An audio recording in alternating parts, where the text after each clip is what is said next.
Okay, this is going through our end of year practice exam on tables equations. So the first one, we were given a table to complete and find the rule. And when you look at the table, we're going up by 2 and we're finding the rule for the number of people. So the number of people was a capital P equals the number of people, and we've got to use n in this. Now remember, if we're adding 2 every time, we're going up in steps of 2. So it's 2 times n, 2 times the number of tables. Now if I look at my first pair here, when n is 1, we have 4 people. So 2 times 1 is 2, but I need to get to 4, so I need to add 2 to that. So my equation, the rule here, is the number of people is 2 times the table numbers, and then I add another 2 to that. Does that work for the second one? When n is 2, p is 6. So double check it works. That's the coordinate. So if n is 2 here, 2 times 2 is 4, plus 2 is 6. Now, we're told that the biggest table seats 22. So the number of people, P, is 22. Use the rule to find the different sizes of tables. So when P is 22, so put it into my rule, 22 equals 2 times the number of tables plus 2. You all know how to do the river. Minus 2 on both sides. Oops, minus 2 there. Go back. Leaves me with 20 equals 2 times n. So n must equal 10. There must be 10 different size tables.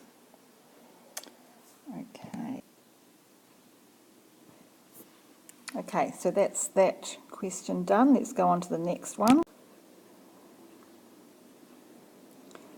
Again, we have a table to fill out, and starting with the number of tables and the total seats. So one table has 12 seats, 2 tables 24, 3 tables 36. We're adding 12 each time. So you can do this on the table, and we fill it out on the graph. Now you got a small achieve grade if you used discrete points. You need to go up to 150. But do you notice on the table, if you had one table, you could fit up to 12 people, couldn't you? You could actually fit 10 people on one table. So if I had one table on my graph, I could fit the total number of seats. I could fit 10 seats, 8 seats. I could fit up to 12 seats on one table. For 2 tables, I could fit up to 24 seats up here. For 3 tables, up to 36 seats. So those could actually be bars as a step graph, and that would have given you a merit point for this question. Just a tip there. Right, how many tables are needed to seat a function with 124? So you could look at this on the graph, or you could use the table, but 124 is approximately where that purple dash mark is, so it's more than 10. 10 only seats 120 people, so it has to be more than that, so it would have to be 11 tables. Okay, the next question is looking at a totally different related question. It's a bit confusing, this one. Something completely different. Find the equation of the parabola that cuts the axis, the x-axis, that goes across at 2 and 6, but it also cuts the y at 5. So if we're using a factorized form, this point, we know it cuts at 2 and at 6. So my brackets, and it's a parabola. So y equals x, if I had minus 2 in there, when x is 2 it would be 0, and x minus 6. If x was 6, this would make that bracket 0. Now this parabola is not a standard parabola, because if it was, when x is 0 here, if I put 0 in as my x's here, when x equals 0, y would equal negative 2 times negative 6, which is positive 12. But we know that y equals 5. So we can solve it by putting in a value. We know that this has a value of a in the front. Remember, when we have a value here of a in the front, it makes the parabola either wider or narrower. It's not our standard parabola. So the way we can solve this is just choose a value of x and y. Now if we have put x in here, and we know that y is not 12, we know that y is 5, right? This point up here. X is 0 and y is 5. Let's put those values in. So 5 equals a 0 minus 2 times 0 minus 6. So 5 equals a 0 minus 2 is negative 2 times negative 6 times negative 12. So rearranging that, a equals 5 over, positive 12, that should be. Negative 2 times negative 6 is positive 12.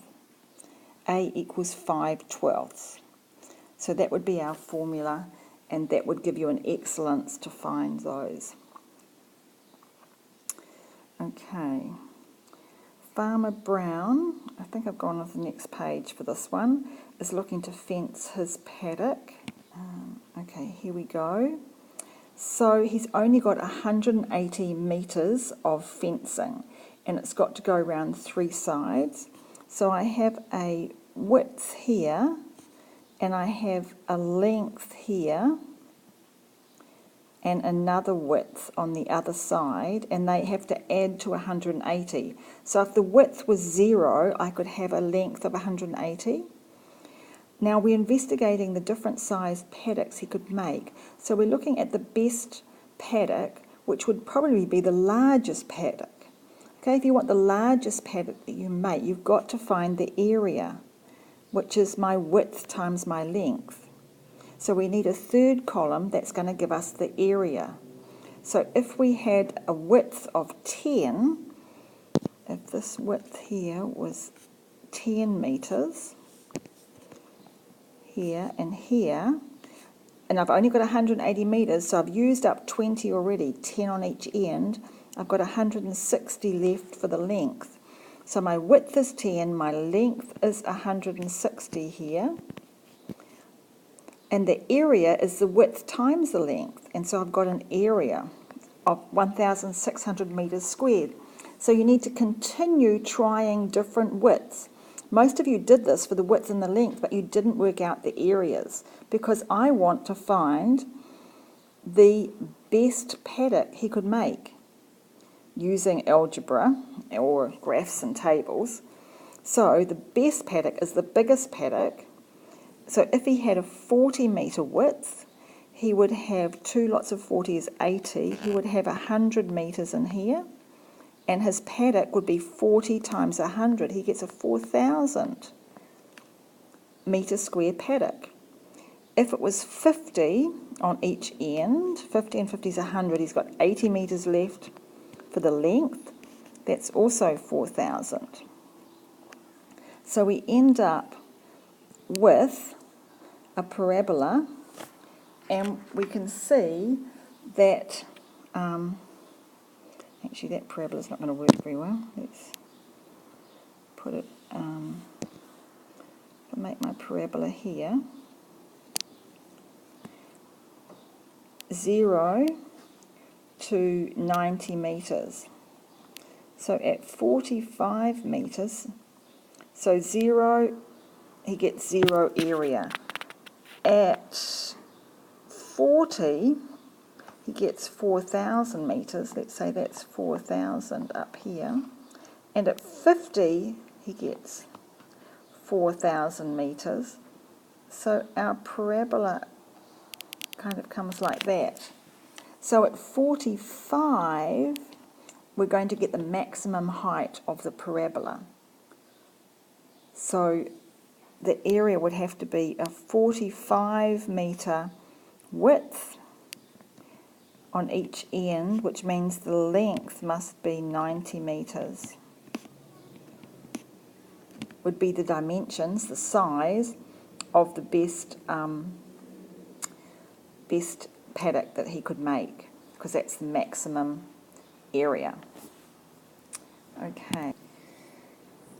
We're looking at a distance time graph. I'll just squeeze this up a bit. Distance time graph, and these are fairly well done. We've got from this point here to point D, he's gone 90 kilometres when you look up the side up here. Distance from home. How long does it take from home to drive home from the city? So this is where he's still in the city here, and he's driving home. How long does it take? So we want to look at the time it takes to get from here to here, which is 1 hour. The average speed, so the speed could be the gradient of this. So he's going 90 in 1 hour, so 90 kilometres per hour, or kilometres per hour, like that. And I think the last one, whoops, at the bottom of the page here, an equation for the first part from A to B. So it's y equals, remember it's a straight line, our gradient, which is 60 over 1. Our rise over our run, we've gone 60 over 1. 60 over 1x plus c. Now, if we put it into the correct units, our y is distance. Distance equals 60. X here is h for time. And we have plus 0. It goes through 0 as our y-intercept, so we don't need to have the plus 0. We can just leave it as it is. D equals 60h is the formula. And on the next page, when we do of the trip, you must say, so for example, A to B, they're travelling, it took 1 hour, and the speed is 60 kilometres per hour.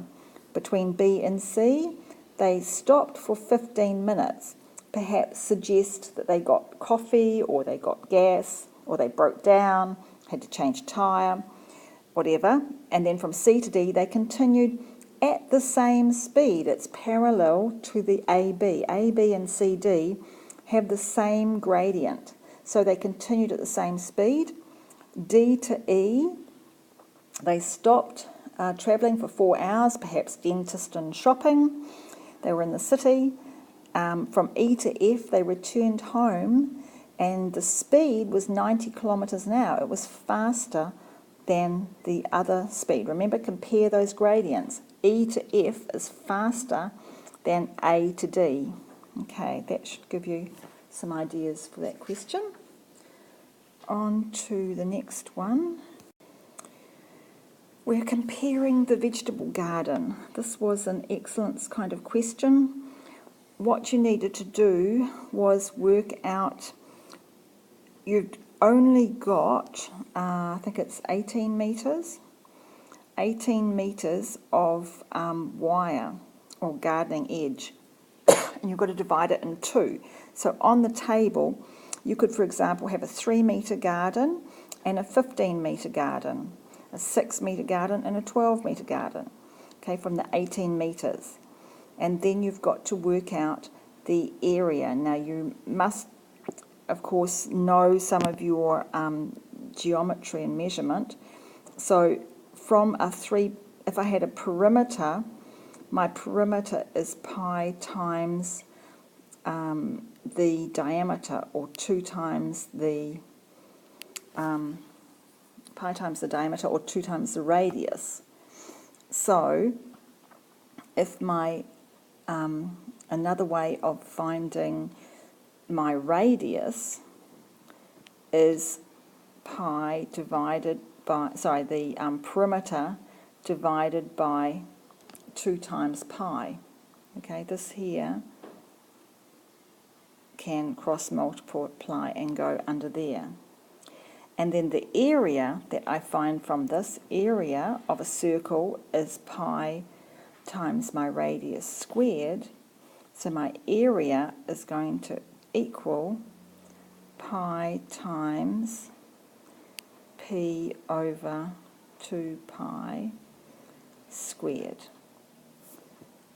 And I know my perimeter each time is given on my table. I can work out the areas. So it's a bit more complicated. We can try this one in class or in tutorials. I can show you how to go through the table. Okay. Question would be finding what are the coordinates of the vertex. Now on here, the very lowest point, it's hard to read exactly whether it's 2.2, 2.3, 2.4, but we do know the way that the graph is given that the x equals 1.5. And because you know that, you need to put that into the equation to find out what is y equal to. So we have 1.5 squared minus 3 times 1.5. You can do that on your calculator, equals negative 2.25. Now remember, it's asked you to, what's the coordinate here? So you must put your answer in. X is at 1.5 and y is negative 2.25. Put it in a coordinate to get the marks. When we have this equation here, it's equivalent to y equals 2 times x squared minus 3x, which is the same as the equation up here, but it's been multiplied pi by 2. So on this one, the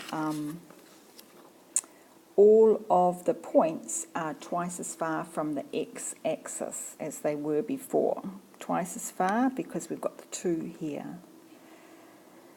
Now when we're moving this 3 to the right, so remember we've got our equation is y equals x and x minus 3.